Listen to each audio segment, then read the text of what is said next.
Tu viens? Bah non, je peux pas, j'ai Sciences Co. Avez-vous déjà demandé un feedback à une intelligence artificielle? Comment l'avez-vous reçu? Et qu'en avez-vous fait? Bienvenue dans cet épisode dédié au feedback généré par des IA et proposé par Adeline André. Isabelle Digard. L'intelligence artificielle, ou IA, est de plus en plus présente dans l'éducation, notamment à travers des outils d'apprentissage interactifs, des correcteurs intelligents et des assistants virtuels. Ces technologies fournissent des feedbacks en temps réel. Mais sont-ils réellement efficaces? Peuvent-ils remplacer les retours humains? Et surtout, comment les utiliser pour maximiser les apprentissages? C'est ce que nous allons explorer dans cet épisode. Les IA peuvent fournir des feedbacks de plusieurs manières. Par exemple, correction automatique. Un logiciel va repérer une faute d'orthographe, une erreur de calcul, une réponse erronée. Mais les IA peuvent aussi générer des feedbacks personnalisés.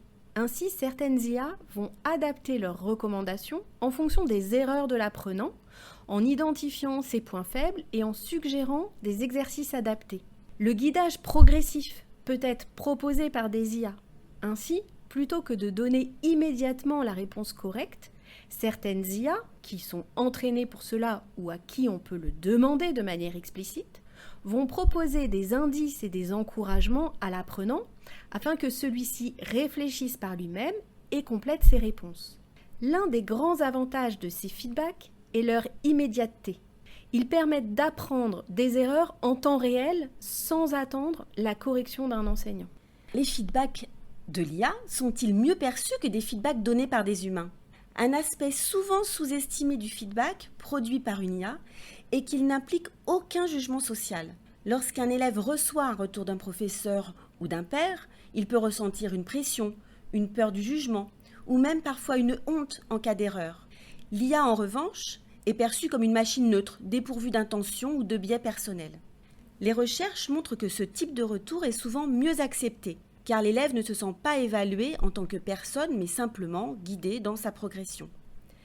Cette absence de jugement social pourrait favoriser un meilleur engagement et une plus grande persévérance face aux difficultés. Si les IA peuvent fournir des retours rapides et précis, elles présentent cependant encore certaines limites.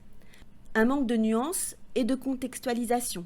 En effet, les IA ne comprennent pas toujours les intentions derrière une réponse et peuvent mal interpréter une formulation différente. Il peut aussi y avoir un risque de dépendance. Certains apprenants peuvent trop compter sur le feedback instantané et ne pas développer de véritables stratégies d'autorégulation. Face à ces limites, un enjeu clé pour l'éducation est la formation des élèves.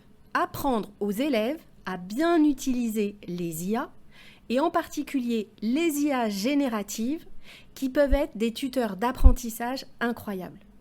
Plutôt que de se contenter d'un retour brut, il est essentiel que les élèves sachent interagir avec ces outils, poser les bonnes questions et interpréter les retours proposés par ces IA de manière constructive.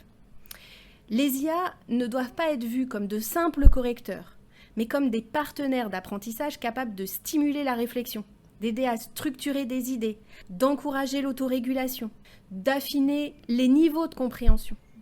Et en ce sens, les IA représentent un outil potentiellement transformant pour l'éducation en offrant un accès individualisé et adaptatif à des feedbacks que les enseignants ne peuvent pas toujours fournir en temps réel.